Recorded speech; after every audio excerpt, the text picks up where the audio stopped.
Sige po, sige na, sige na, sige na. Salamat. Sige po, sige po. Bawal po umiyak, bawal tayo ma-stress. Oo.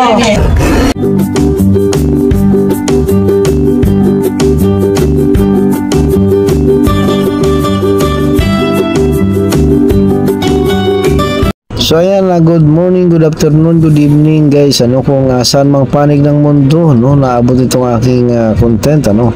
So isang padre de pamilya, isang senior citizens at dahil sa kapansanan ay hindi na po makalakad ano.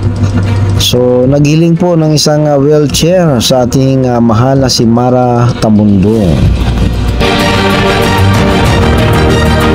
At siyempre hindi naman nagdalawang isip ang ating mahal na si Mama Ratamundong at ito'y tinugunan.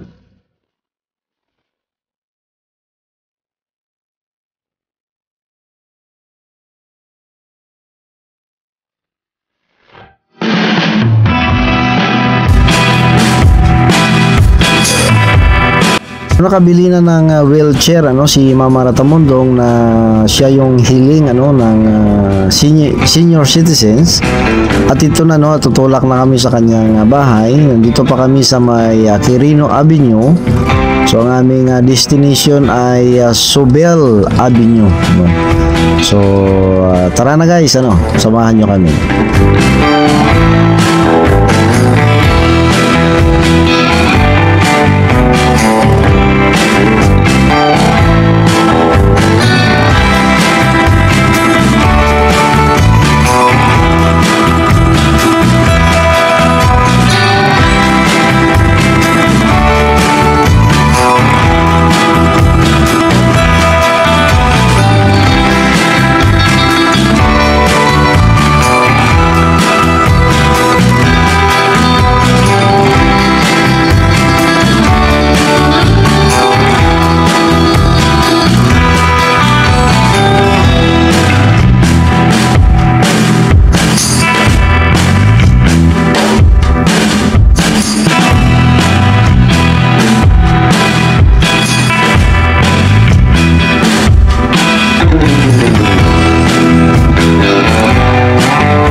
May ano, straw.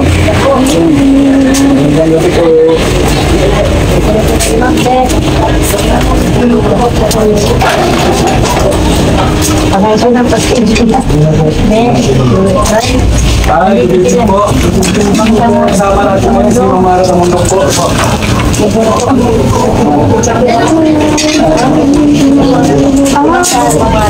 Anak po siya? Anak niyo po? Ah, wala ko siya pa na. Ilan taon na muna kayo ba? Sige po. Bata pa kayo. Ilan taon na kayo ngayon? 73 ba? Oo, wala ko siya. Hindi ko na ano ka sa pandakan mo, pero kumakanta pa lang tayo. Wag doon yan.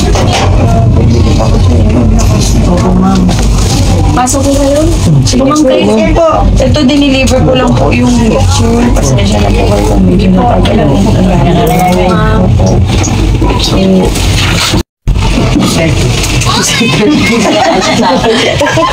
Ay, siguro pang ano eh. Alam, pasensya na. Para saan po ito, John? Dito po sa ano, kunyari mo Sa yan. harapan.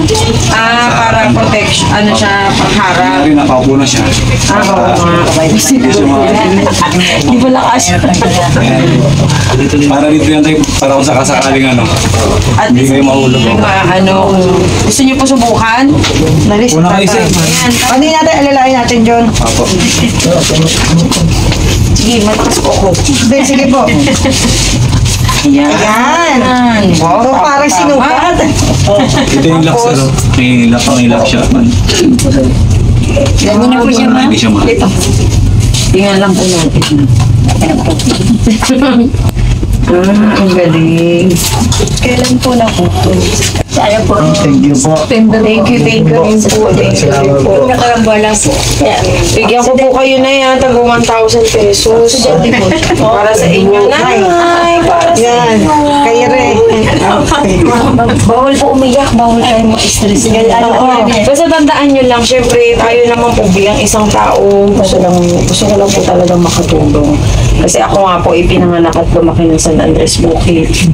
So, ito pong lugar natin, nakalakihan ko po ito, kaya hindi kayo dapat mailang sa akin. Gusto ko lang talaga po na malaman po ninyo na may nagmamahal sa atin. Kaya magandang gabi po. Maraming salamat. Huwag kayong mag-alala, babalik pa po ako. Ma'am, bilib ako sa inyo na yan, lakas nyo. Nawala tuloy yung nararamdaman ko. Kanina masakit po likod ko.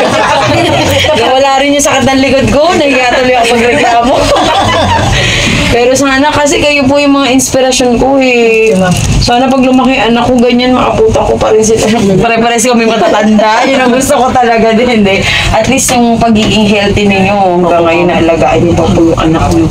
Anyway, magandang gabi po. Merry Christmas advance. Opo, Merry Christmas in advance. Kasi kailangan lakasan lang po natin loob natin. Malalagpasan natin lahat. Ma'am, sa ulitin po. Okay, sige po. Makakalabas ulit po kayo. Sige po, sige na, sige na, sige na. Sige po, sige po. Okay. Good night. Good night po, good night. Diyan na po kayo sa daan namin, ma'am. Sir, ano po nga masabi mo sa kay Mama? Mamara, maraming salamat po. Kayong malaking papasalamat sa kanya deliver sa akin yung hiling ko na wheelchair po. Maraming salamat po. Ginawa niya kami. Salamat po. Makita yung kababayan namin, ang ano namin, ma'am. Yung kalagayan namin na hindi naman kami talaga sinungaling, totoo naman. Kaya nung kasada ko yung nagano ko naging musaro sa ano. Okay, salamat po tayo. Salamat po. Sir, salamat po. Hindi pa